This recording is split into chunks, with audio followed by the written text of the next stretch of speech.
I'm extremely happy to be hosting this event today. Lead News Story tries to focus on the eastern states of India and bring to you not stories but news with a 360 degrees perspective. Thus, today we will discuss what is commonly being referred to as farm bills and labor bills, and the impact on Bihar election 2020 and West Bengal election 2021 as well. Like on the farm laws, was the government in a hurry? Why one nation, two markets? What about MSP on certain produce? Will it be outside mandis too? Labor laws may bring job uncertainty, but yes, it ensures certain benefits too. It takes care of migrant laborers registration, which of course was there earlier too, but was largely ignored. And one more thing, the new labor laws address gender equality as well. Now, on behalf of Lead News Story, I welcome an old friend and a spirited Trinamool Congress supporter, Somnath Singhoray. He is a regular on many political debates on TV. Namaskar, Somnath Babu. Suswagatam. Thank you, Dada. And we also have a known political leader from Bihar, Rajiv Ranjan, जो अपने मेहनत और बलबूते पर बिहार के politics में उभर कर आए हैं और आज जेडीयू के प्रवक्ता भी हैं. Sir, pranam. Yes, pranam. Now some rules. When you are speaking, there will be an alarm exactly after 4 minutes. You have to wrap up in 30 seconds or the next alarm will be louder. You will similarly get a second round to rebut if you want to. So there will be 2 rounds of conversations. और हाँ, हम एक दूसरे पर, फिलहाल तो हम लोग 1-on-1 हैं, तो हम एक दूसरे पर कोई पर्सनल वार नहीं करेंगे. सिर्फ अपने बातों की सबूत में बिल से ही सटीक कोट करेंगे. Also joining Lead News Story founder, photo editor Ranjan Basu from Delhi, consulting editor Shombit Pal from Dhenkanal in Odisha, the man behind this event who is organizing everything mostly quietly. It's really a privilege to have you all here. And I am Jayanta Bhattacharya, founder and editor of Lead News Story in Delhi. Now I hand over the responsibility of conducting this event to my colleague, founder editor Neeraj Kumar. Thank you all. Neeraj. शुक्रिया जैन. आप सभी लोगों का lead news story में स्वागत है.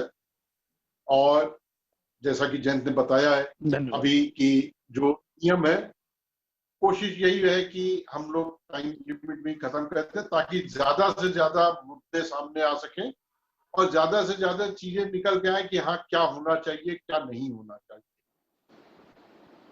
सबसे पहले मैं राजीव रंजन जी आपसे शुरू करूंगा. जी.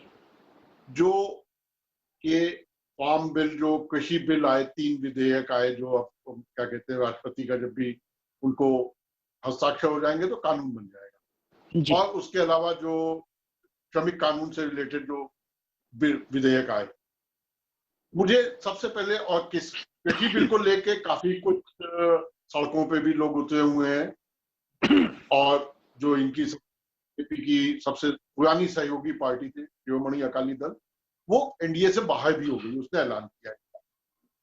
आप ये बताइए कि 2 चीजें मैं आपसे सबसे पहले जानना चाहूंगा कि किस वजह से, क्या ये शिरोमणि अकाली दल की राजनीतिक मजबूरी है, पहली चीज. दूसरी चीज, क्या इसके 5 सबसे बड़े फायदे, शुरुआत के मैं जानना चाहूंगा, बाकी फिर उसके बाद हम और बातें करेंगे तब. जी राजीव जी. देखिए, सबसे पहली बात तो ये नीरज जी की बिहार में एपीएमसी एक्ट को 2006 में ही खत्म कर दिया गया था. और जिस तरीके का आज शोरगुल और कोहराम आपको पार्लियामेंट में दिखा, कमोबेश बिहार लेजिस्लेटिव काउंसिल और असेंबली में यही दृश्य उस समय भी देखे गए थे.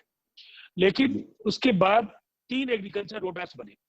उनके लिए 6 साल पहले मुक्त मंडियां भी कर दी गई और मंडी के नहीं होने से वो कहीं भी अपना फसल बेच सकते थे. आपको ये जानकर काफी खुशी होगी कि बिहार में किसान आत्महत्याएं नहीं करते हैं. भूख से नहीं मरते हैं और बैंकों से कर्ज लेकर के बिहार में खेती करने का चलन नहीं है। तो बिहार की जो स्थिति है, जिस समय केंद्र ने फसल सहायता दिया तो हमारे राज्य ने उस बीमा को बहुत ज्यादा अच्छे तरीके से किसानों के पक्ष में नहीं पाया, तो हम लोगों ने इनपुट सब्सिडी की शुरुआत की। और आप देखेंगे बिहार के किसानों को आज जो बिल का स्वरूप है, इसका एक हम कहेंगे ये थोड़ा विस्तारित है, ज्यादा ये बेहतर तरीके से बिल आया, लेकिन बिहार में तस्वीर बिल्कुल देश के अन्य राज्यों से पहले से अलग हो चुकी है। अब कॉन्ट्रैक्ट फार्मिंग का सवाल हो या एक राज्य से दूसरे राज्य में अपने उत्पाद बेचने का सवाल हो, मुझे लगता है इस ड्राफ्ट को लेकर के पॉलिटिक्स ज्यादा हुई, किसानों के भले के लिए बहुत कम कोशिश हुई है। अगर हुई होती तो लोगों को जो एक आजादी के 73 वर्षों में हिंदुस्तान की आबादी में और अर्थव्यवस्था में जो किसानों की भूमिका है, उसके हिसाब से उनको वाजिब हक अगर मिला होता तो महाराष्ट्र से लेकर पंजाब और देश के अनेक इलाकों में किसान आत्महत्याएं नहीं कर रहे होते। हर पॉलिटिकल पार्टी को चुनाव के समय में कर्ज माफी का ऐलान नहीं करना पड़ता और नहीं चुनाव के बाद ये बताना पड़ता कि इस वजह से हम आपकी कर्ज माफी नहीं कर पा रहे हैं, इसमें ये त्रुटियां हैं, इसमें ये त्रुटियां हैं। कमोबेश ये पूरी तरह से गड़बड़ झाला। और उसके बाद अगर आप ये कहते हैं कि इस बिल से किसानों का नुकसान होगा, किसान दोयम दर्जे के नागरिक हो जाएंगे, वो कमजोर हो जाएंगे, मुझे लगता है ये झूठ है। अगर एक रचनात्मक संवाद आप करते, एक एमएसपी का सवाल है, एग्रीकल्चर मिनिस्टर ने कैटेगोरिकली कहा कि एमएसपी एक प्रशासनिक निर्णय है और इस बिल से एमएसपी के सवाल पर कोई भ्रम नहीं होना चाहिए, एमएसपी पूर्वक मिलता रहेगा। अब प्रश्न है मंडी के बाहर जो चीजें बिकेंगी उस पर एमएसपी का क्या होगा। तो मुझे ऐसा लगता है इन सवालों पर थोड़ा सा कम्युनिकेशन बढ़ाना चाहिए था। टकराव जैसा से उप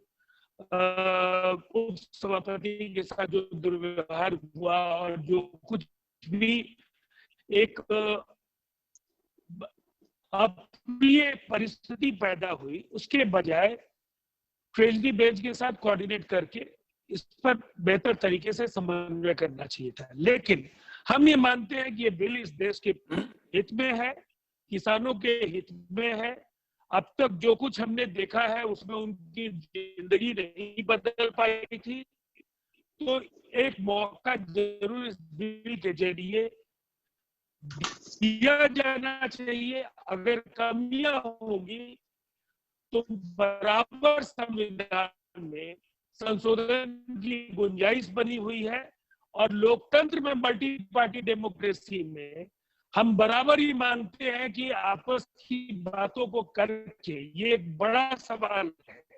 तो निश्चित तौर पर 21वीं सदी में जो कॉन्ट्रैक्ट फार्मिंग या कॉर्पोरेट जगत के साथ किसानों का रिश्ता, उनको उनके उत्पाद का बेहतर मूल्य, दुनिया के कई मुल्कों से आ जा करके यहाँ लोग फार्मिंग करने के लिए आ रहे हैं, तो मुझे लगता है ऐसे अवसर है जब हम एक बड़ी शक्ति के तौर पर इस क्षेत्र में भी उभर पाएंगे। जी अच्छा, सोमनाथ, मैं आपसे जानना चाहूंगा, जो क्या कहते हैं राजीव रंजन जी ने कहा कि ट्रेजरी बेंचेस के साथ विपक्ष को सहयोग करना चाहिए था, इस पे आपकी क्या राय है? क्या सरकार की जिम्मेदारी है विपक्ष के साथ, विपक्ष को अपने साथ ले, या विपक्ष की जिम्मेदारी है कि सरकार के साथ चले? मैं पहले मैं जयंत भट्टाचार्य उनको मैं थैंक्स कहना चाहता हूँ आज यहाँ पर हमको चांस देने के लिए। उससे पहले मैं जयंतदार है, मेरा दादा है रंजन बासु, संबित पथ। आप लोग को वो गाना अभी मैं अभी वो गाना आपने भूल नहीं गए मेरे हिसाब से। हे समालो धान हे कास्ते तदाओ शान हे, जान कबूल मान कबूल আর দেব না রক্ত দেব না ধান মোদের প্রাণও হে। किसान का हालत क्या है अभी, जो रास्ते पे ऊपर आके जो लोग अभी इसका खिलाफ, ये बिल का खिलाफ बोल रहे हैं, उनको पता है। राजीव रंजन जी को मैं बहुत अच्छे तरीके से जानता हूँ, बहुत अच्छा आदमी है। लेकिन जब राजीव रंजन जी बोलता है ना, तब लगता है वो जो बोल रहे हैं वो खुद विश्वास नहीं करते हैं, और जो विश्वास करते हैं वो बोल नहीं पा रहा है। उनको भी पता है ये किसान के लिए ये बिल नहीं है। सिर्फ आप बोलिए ना, कुछ भी डिसीजन, ये गवर्नमेंट का कुछ भी डिसीजन, क्यों दो बिजनेस जो टाइकून है इनका नाम आते हैं, अदानी और अंबानी। कुछ भी डिसीजन, नोटबंदी से चालू कीजिए, जीएसटी चालू कीजिए, किसान बिल चालू कीजिए, सबको लगता है ये जो गवर्नमेंट अभी हमारा सेंट्रल गवर्नमेंट है, ये सिर्फ कुछ बिजनेसमैन के लिए ये कर रहा है।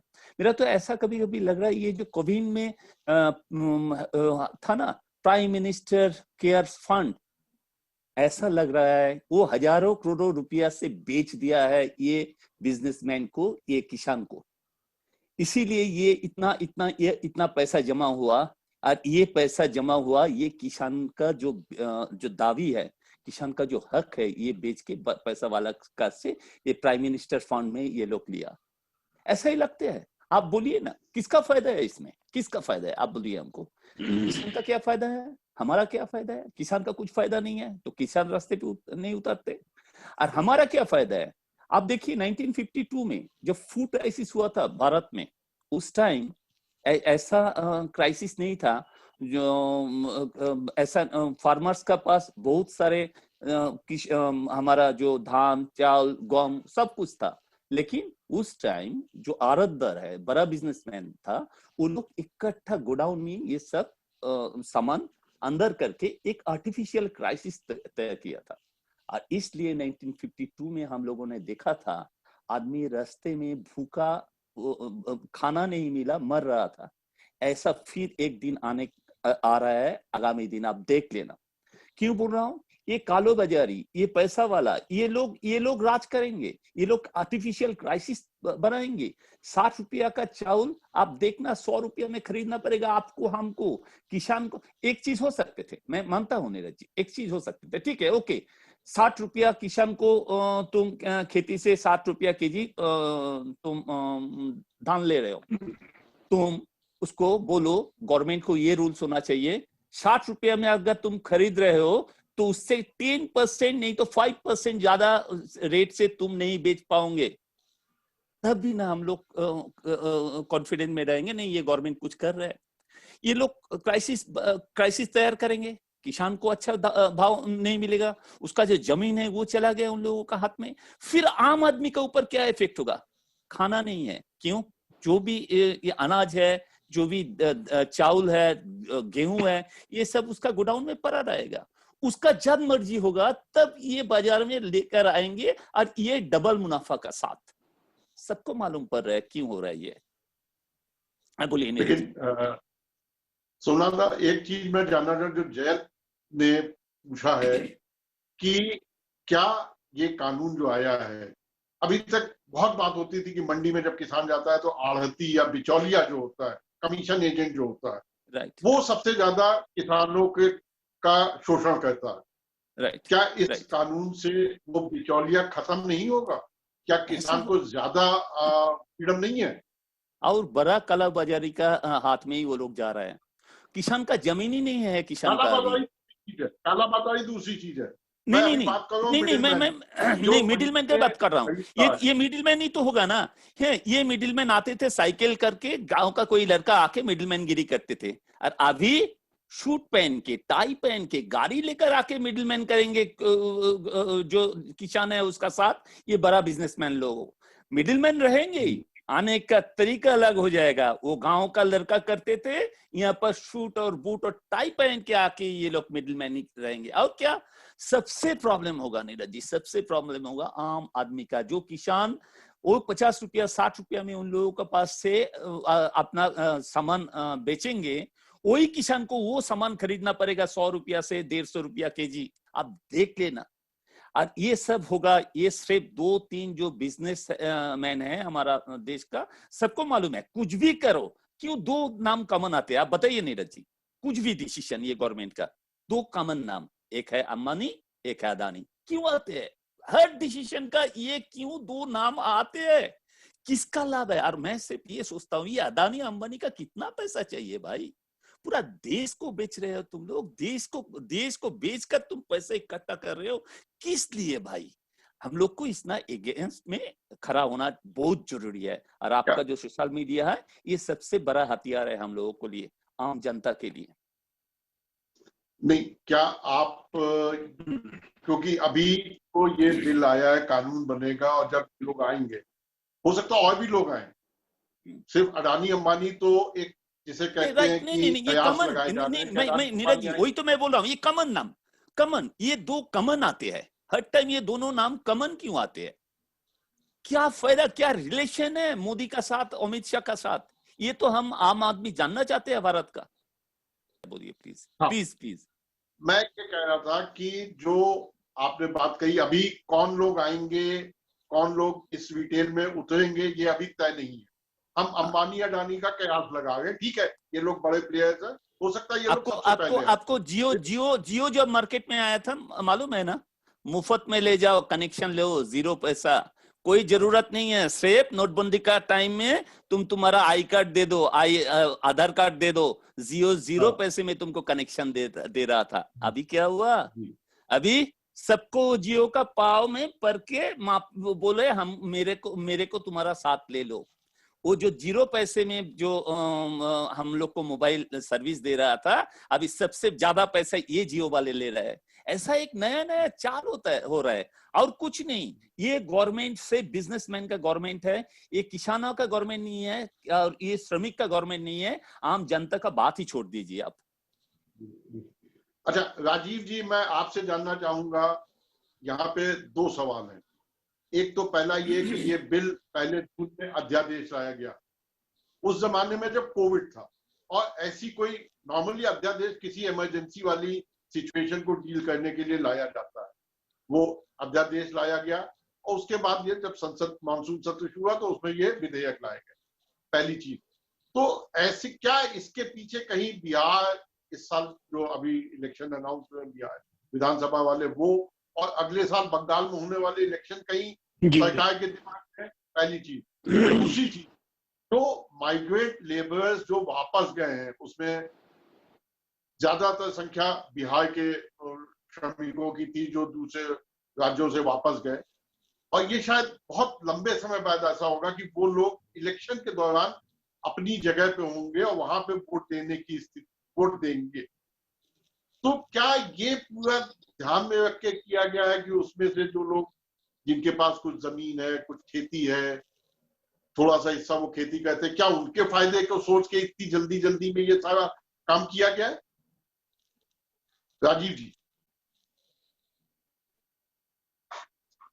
जी राजीव जी बोलिए। आवाज नहीं मिल रही आपको नीरज जी? जी बताइए, आवाज सुनाई दे रही है आपको? सबको सुनाई दे रहा है जी, बोलिए। जी मेरी आवाज मिल रही है? हाँ बिल्कुल। मैं ये बोल रहा था कि अगर इस बिल का फायदा बिहार और बंगाल के किसानों को मिलेगा तो तभी वो मैंडेट में तब्दील होगा। बिहार और बंगाल में चुनाव होने वाले हैं, पहले बिहार होगा फिर बंगाल होगा। अगर मान लीजिए कि ये चुनाव भी अगर है और किसानों को ये अपने फायदे में नहीं दिखा, तो क्या ये बैकफायर नहीं करेगा?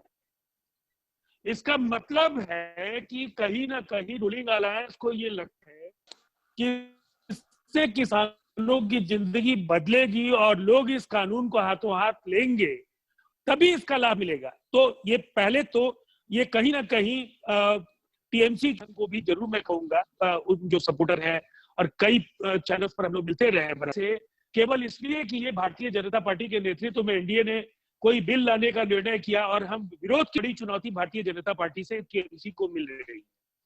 किसानों को कहीं भारतीय जनता पार्टी के बढ़ते प्रभाव का लाभ मिलेगा, ये डर उनके अंदर हो सकता है। लेकिन अगर किसानों का भला है तो राजनीति का डर दिखा करके आप उनको नहीं मोड़ पाएंगे फैसले का लाभ लेने से।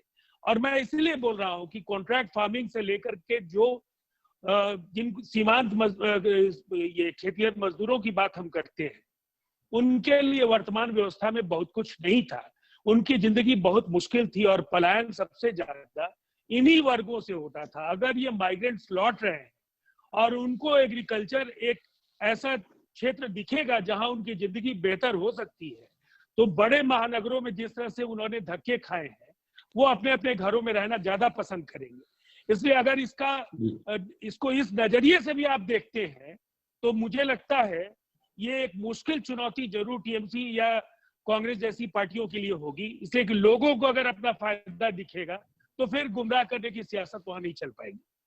लेकिन संघ से जुड़ा संगठन भारतीय मजदूर संघ का विरोध कर रहा है और दोनों कानूनों का, कृषि कानून का भी, कृषि से जुड़े कानून का भी और श्रमिक कानूनों का, दोनों का विरोध कर रहा है। देखिए उसमें मैं एक बात आपको कहना चाहूंगा, मजदूर संगठन चाहे वो संघ से जुड़े हों, कई बार कांग्रेस के आधिकारिक नीतियों के खिलाफ इंटेक की ओर से भी बातें कही जाती रही हैं, और मजदूर संगठनों की जो प्रकृति है और जिस तरीके से वो मजदूरों को आकर्षित करते हैं। संगठन क्या इंटेक की राह पे चलेगा? क्या आप लोग मजदूर की बात करो, क्या कहते हैं, फायदे की बात करेंगे? नहीं, हमारा तो किसानों मजदूरों के फायदे की बात करेंगे या इंटेक ने जो मैं किया एक वो बात आप आपको करेंगे? स्पष्ट कर दूं, हम नहीं नीरज जी, मैं दूसरी बात कह रहा हूं। हमारा भारतीय जनता पार्टी के साथ अलायंस है, हमारा आरएसएस के साथ अलायंस नहीं है। और भारतीय मजदूर संघ से जुड़ा संगठन है, मजदूरों का बड़ा संगठन है, लेकिन हमसे क्या उसका लेना देना। हम अपने तरीके से राजनीति करते हैं और मुद्दों पर आधारित ये गठबंधन है।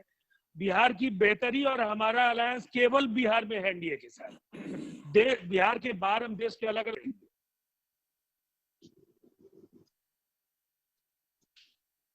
जी अच्छा रंजन जी, मैं आपसे जानना चाहूंगा कि क्या आपको लगता है कि ये वाकई जो तीनों बिल आए हैं या जो श्रमिक कानून को भी अगर इसमें जोड़ दिया जाए, ये वाकई कुछ मजदूरों का, किसानों का कुछ भला करेंगे? हाँ, मुझे नहीं लगता है, खासकर श्रमिक बिल में, क्योंकि उसमें जो हायर एंड फायर वाला रूल लागू है वो डायरेक्टली मजदूरों को क्षति पहुंचाएगा, ये तो निश्चित तौर पर क्षति पहुंचाएगा। और ऐसे ही मजदूरों का लेबर लॉ में ऐसे भी बहुत सारे वीक पॉइंट्स पहले से भी थे। हम लोग जर्नलिस्ट होने के बावजूद लेबर लॉ के अंडर ही आते हैं और हम लोगों ने काफ़ी सारे केसेस लड़े हैं इस पर। तो और ये जो नया हायर एंड फायर का जो रूल इसमें जोड़ दिया गया है, that will be another minus point for the labour law को काफ़ी नुकसान होगा इसमें।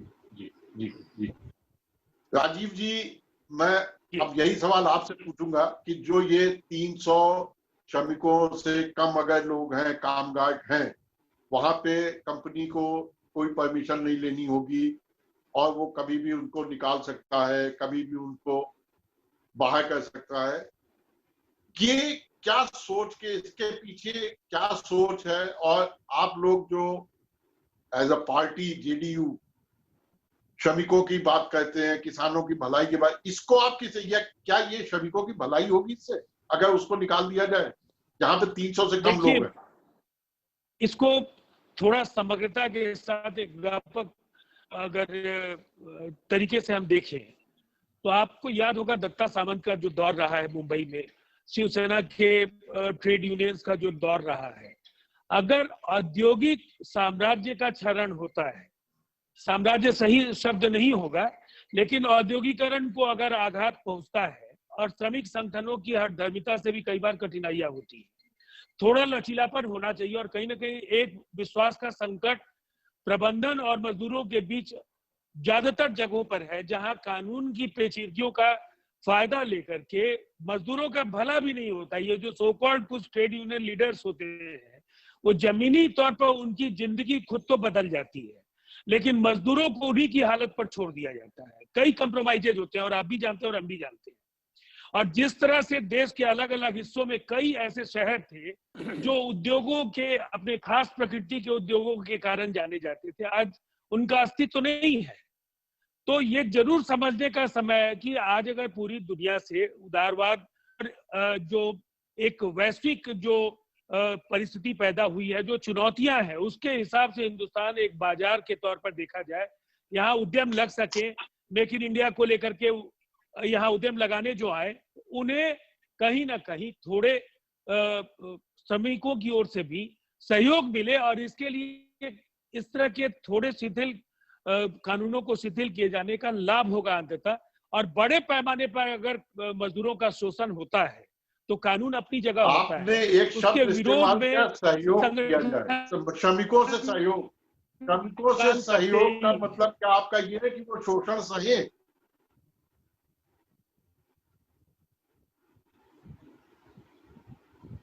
जी राजीव जी, मैंने सवाल पूछा, आपने एक शब्द का श्रमिकों से सहयोग। मजदूरों की,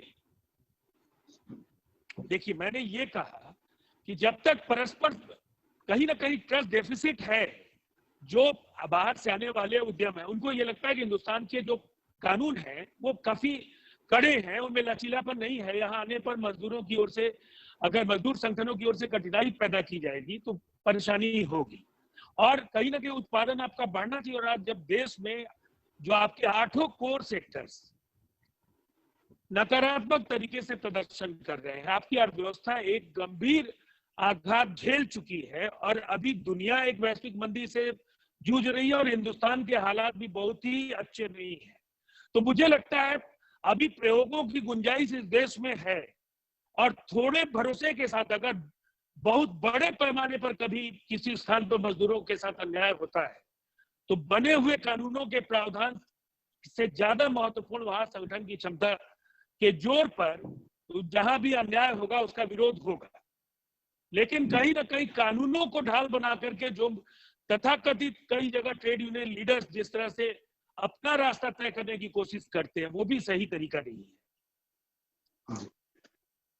आपने एक बात कही कि क्या कहते हैं, जो कानूनों की ढाल बना के बात कहते हैं, मैं हकीकत आपको भी पता है, और यहाँ पे जितने लोग इस अड्डा में बैठे हैं सबको पता है कि हकीकत क्या है। और दूसरी चीज, क्या सरकार को इसका आइडिया नहीं है कि अभी जो हो रहा है वो भी यही हो रहा है, अब खुला हाथ दे दिया गया है।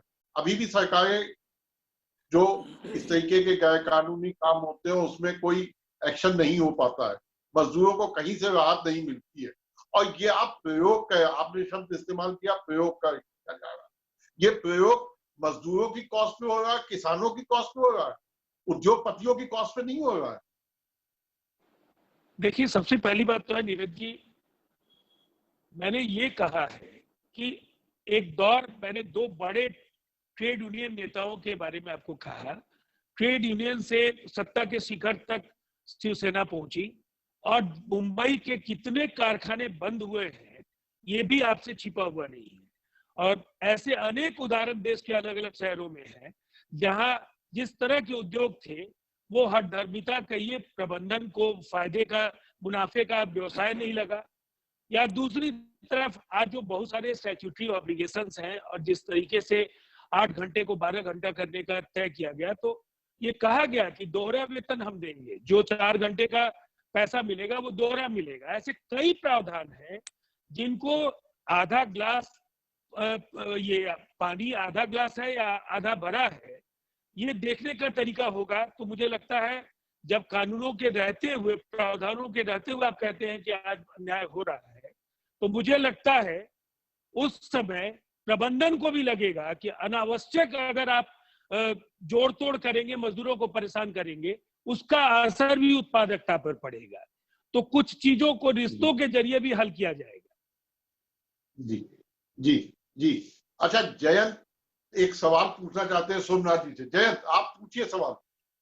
सोमनाथ जी, मेरा प्रश्न ये है, इसमें दो अलग अलग इश्यूज हैं।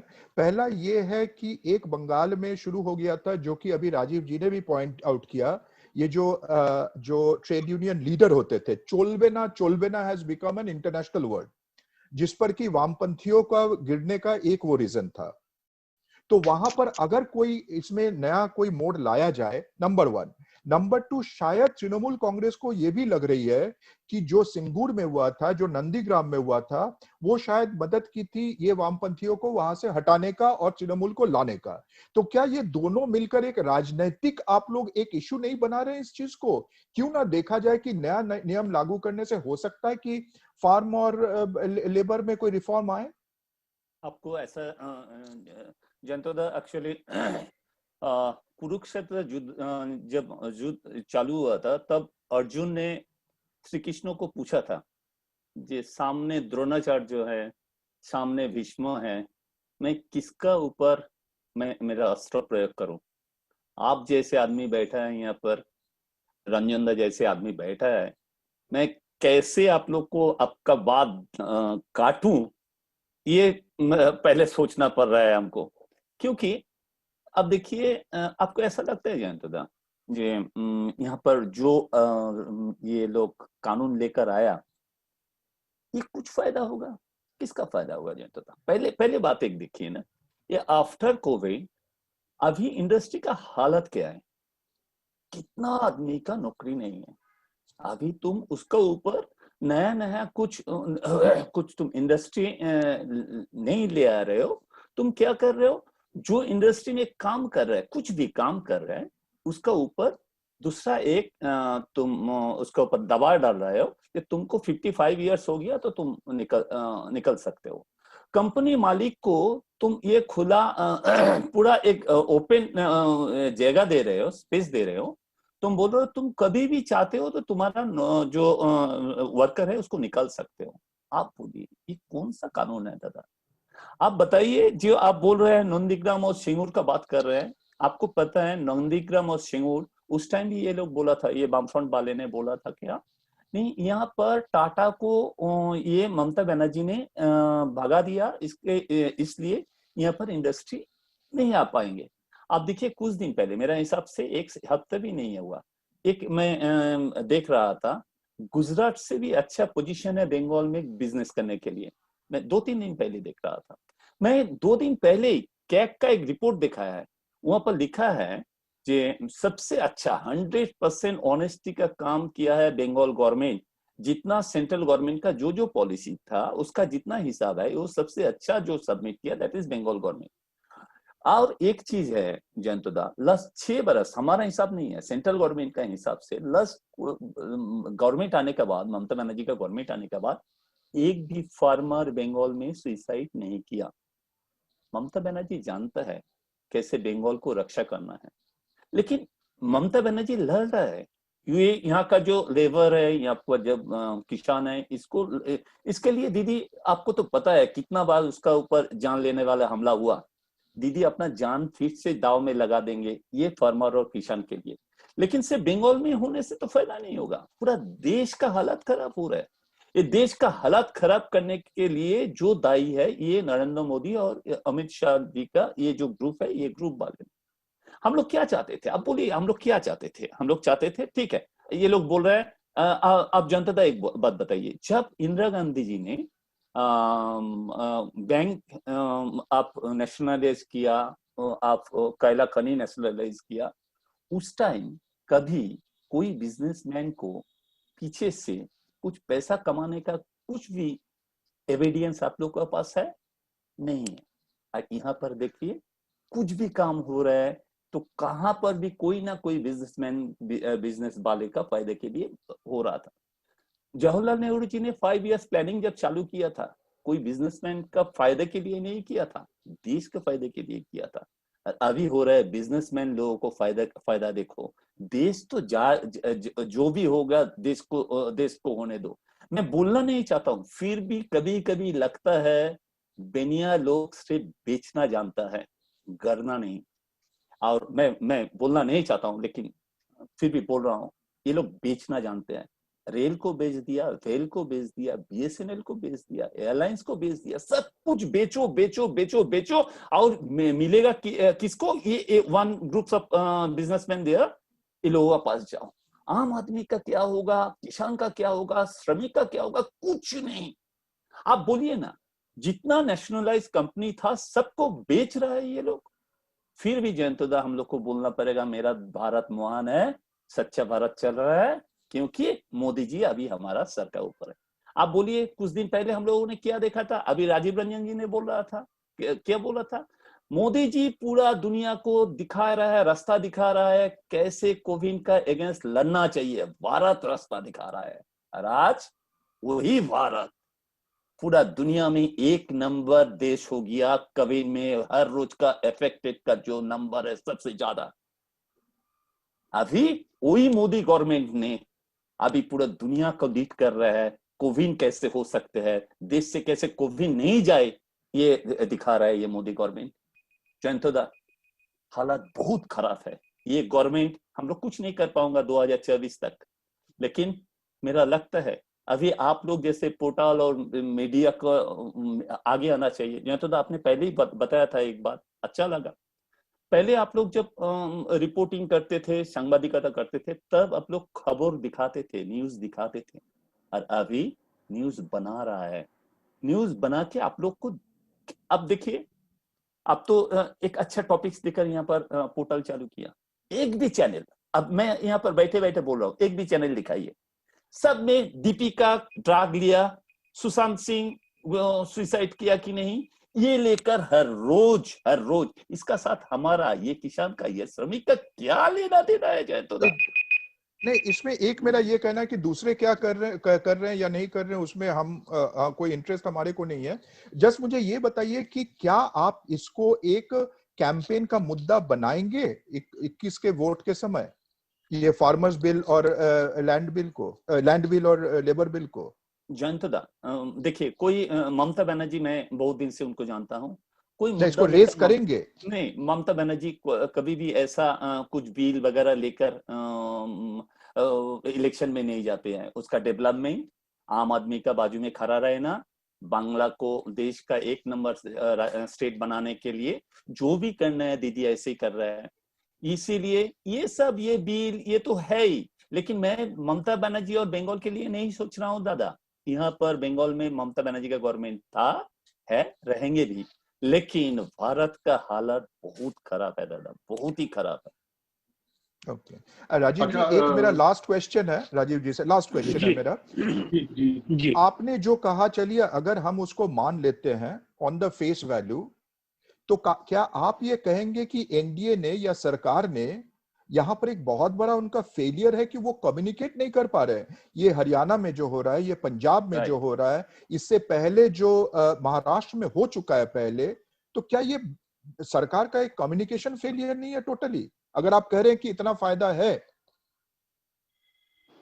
देखिए, उन्होंने इसके लिए थोड़ा देर से फैसला लिया है कि उनकी पार्टी हर जगह प्रेस कॉन्फ्रेंस करेगी और जाकर वो बिल पर चर्चा करेंगे। मुझे लगता है ये काम जरूर होना चाहिए था, इसलिए कि ये एक ऐसा फैसला है जो हिंदुस्तान के एक बड़े आबादी को ये फैसला प्रभावित करेगा। तो निसंदेह इस फैसले के प्रोस एंड कॉन्स क्या है, इस पर आप जब बहस शुरू करेंगे तो कई तरह के उपयोगी सुझाव भी आपको मिलेंगे। इसलिए ये प्रयास होना चाहिए था, मैं आपकी बात से सहमत हूँ। लेकिन अगर अभी से भी एक बात बिल्कुल तय है कि अब पार्लियामेंट की मंजूरी के बाद ये एक्ट बनेगा, एक्ट को जमीन पर सही तरीके से उतारा जाए, इसका क्रियान्वयन सही तरीके से हो, और बराबर संविधान में इस बात की गुंजाइश है कि जनहित में अगर कोई कानून सही तरीके से काम नहीं करता है तो उसके प्रावधानों में आंशिक बदलाव समय समय पर हो सकते हैं। लेकिन अब ये एक जमीनी सच्चाई है जी, अब ये जमीनी सच्चाई है और इसको स्वीकार करना चाहिए कि फार्म बिल के साथ हम लोगों को 21वीं सदी में हिंदुस्तान को आगे लेकर आगे बढ़ने की तैयारी करनी चाहिए। जी जी, अच्छा, यहाँ पे रंजीत जी, ये क्या कहते हैं, ये संबित का एक सवाल था जो बीच में निकल गया। उनका ये कहना था कि आप लोग इस इलेक्शन में, चाहे यहाँ या फिर बंगाल में, किसान तो एक मुद्दा है ही, एक दूसरा सवाल जो आ रहा है, जो इससे पहले काफी कुछ चला था, धर्म के नाम पे पोलराइजेशन जो एक लगातार जिसके आरोप लगते रहे हैं सरकार पे, वो पोलराइजेशन और ये किसान, इन दोनों में से राजीव जी क्या लगता है आपको कि किस पे ज्यादा जोर दिया जाएगा?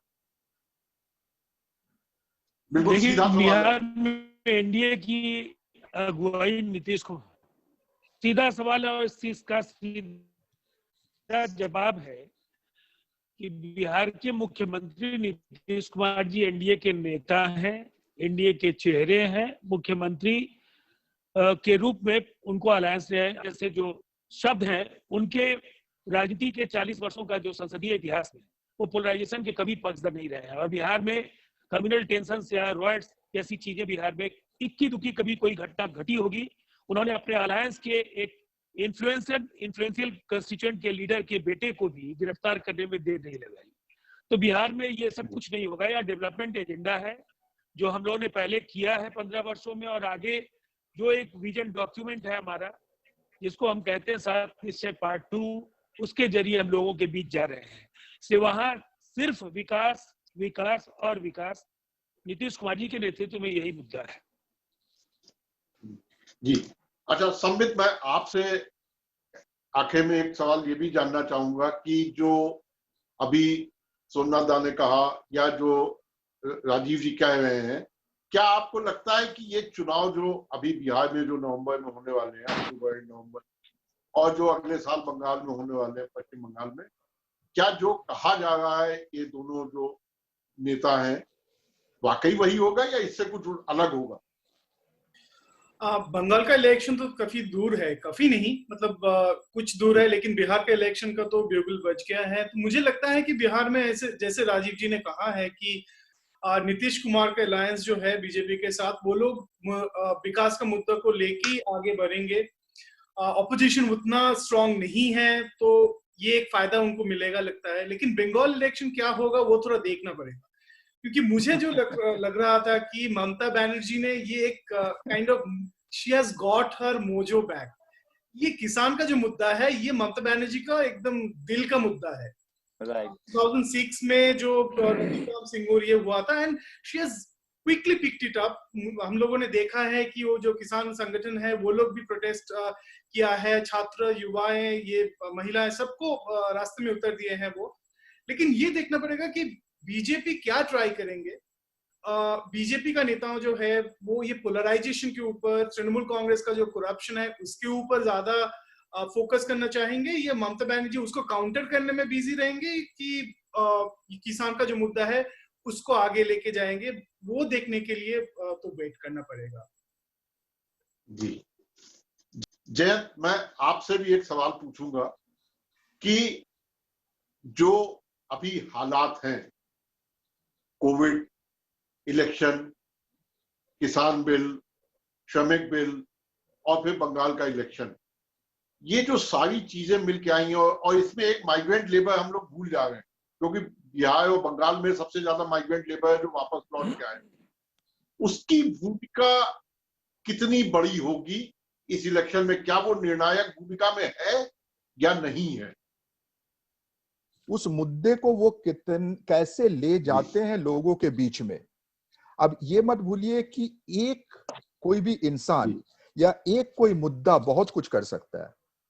यहां पर दोनों, जैसे मैंने शुरू में कहा था कि दोनों बिल में इसके एडवांटेज भी है, डिसएडवांटेज भी है, दोनों चीज है।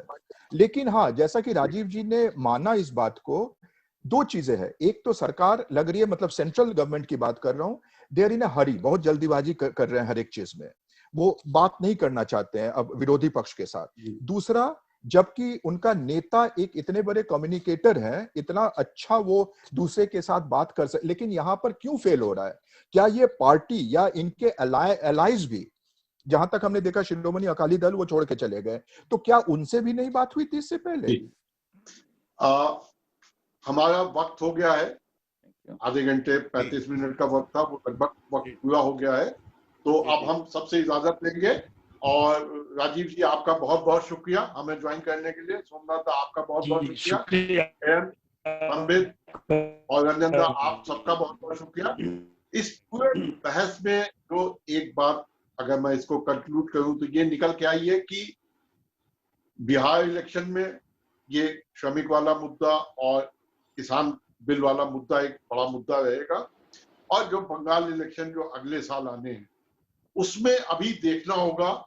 और मुझे ऐसा लगता है कि बिहार इलेक्शन के जो नतीजे होंगे वो कहीं ना कहीं बंगाल के इलेक्शन पे असर तो नहीं डालेंगे, लेकिन हाँ हो सकता है हवा का रुख बदलने में क्या कोई मदद करेंगे या नहीं करेंगे, वो भी एक देखने वाली बात होगी।